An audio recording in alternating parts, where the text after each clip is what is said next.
റഷ്യയുമായിട്ട് decade വളരെയധികം ബന്ധമുള്ളൊരു രാജ്യമാണ് India, പ്രത്യേകിച്ചും ഡിഫൻസ്.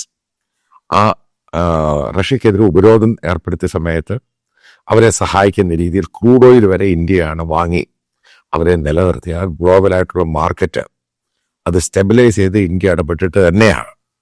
പിന്നെ മറ്റുള്ള ഫോറിൻ രാജ്യങ്ങളും അമേരിക്കയും യൂറോപ്യൻ രാജ്യങ്ങളുടെ പ്രഷർ കാരണം നമ്മൾ നിർത്തേണ്ടി വന്നു. ഇപ്പം ഇന്ത്യ വിസിറ്റുമായ പ്രാധാന്യത്തിന് പ്രത്യേകതയുണ്ട്.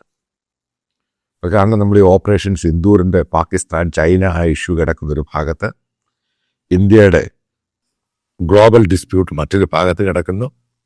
അതായത് മൾട്ടിപ്പിളായിട്ട് പല ഇഷ്യൂസും നിലനിൽക്കുന്ന സന്ദർഭത്തിലാണ് അതായത് ഇന്ത്യൻ സബ് കോണ്ടിനെന്റിലോട്ട് പുട്ടിൻ, അതായത് അങ്ങനെ ഈ വാറിന് ശേഷം ഇയാളങ്ങനെ പുറത്തൊന്നും പോകാറില്ല. നേരത്തെ പോയിരുന്നത് SCO സമ്മിറ്റിൽ പങ്കെടുക്കാൻ വേണ്ടി ചൈനയിലാണ്.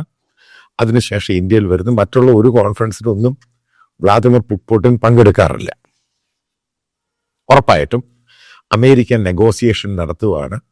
അതിനെവിടെ എത്തുന്നില്ല. എന്തൊക്കെയോ പറയുന്നു, 28 പരിപാടി എന്ന് പറഞ്ഞാൽ ഇപ്പം നിൽക്കും, നാളെ നിൽക്കും എന്നൊക്കെ പറയുന്നു. അതിനും ഒരു എൻഡ് വന്നിട്ടില്ല. കാരണം യൂറോപ്യൻ രാജ്യങ്ങൾ സമ്മതിക്കുന്നില്ല. പുടിൻ ഇന്ത്യയിലോട്ട് വരുന്നതുമായിട്ട് ബന്ധപ്പെട്ട് ഇന്നലെ യൂറോപ്യൻ യൂണിയനിലെ പ്രധാനപ്പെട്ട 3ഓളം രാജ്യങ്ങൾ, അതായത് ജർമ്മനി ആണെങ്കിലും അതേപോലെ തന്നെ ബ്രിട്ടൻ ആണെങ്കിലും മറ്റുള്ള രാജ്യങ്ങൾ ജോയിൻ്റ് ആയിട്ട് ഇന്ത്യക്കെതിരെ പ്രസ്താവന കൊടുത്തിട്ടുണ്ട്. അതായത് പുടിനെ പോലുള്ള ഒരാളെ ഇന്ത്യ ഈ ഒരു സന്ദർഭത്തിൽ വിളിച്ചു വരുത്തുന്നത് ശരിയല്ല. കാരണം മനസ്സിലാക്കണം, ഇന്ത്യയുമായിട്ടുള്ള ട്രേഡ് എന്ന് പറഞ്ഞ യൂറോപ്യൻ രാജ്യങ്ങൾക്ക് വളരെയധികം കൂടുതലാണ്. രണ്ടിനും പ്രാധാന്യമുണ്ട്. റഷ്യ എന്ന് പറയുന്ന ഇന്ത്യയിലോട്ട് സാധനം വിൽക്കുന്ന രാജ്യമാണ്. യൂറോപ്യൻ യൂണിയൻ രാജ്യങ്ങളോ അമേരിക്ക ഇന്ത്യ സാധനം അങ്ങോട്ട് വാങ്ങുന്ന രാജ്യം. ഇതാണ് പ്രധാനപ്പെട്ട ഇതിൻ്റെ പ്രത്യേകത എന്ന് പറഞ്ഞാൽ.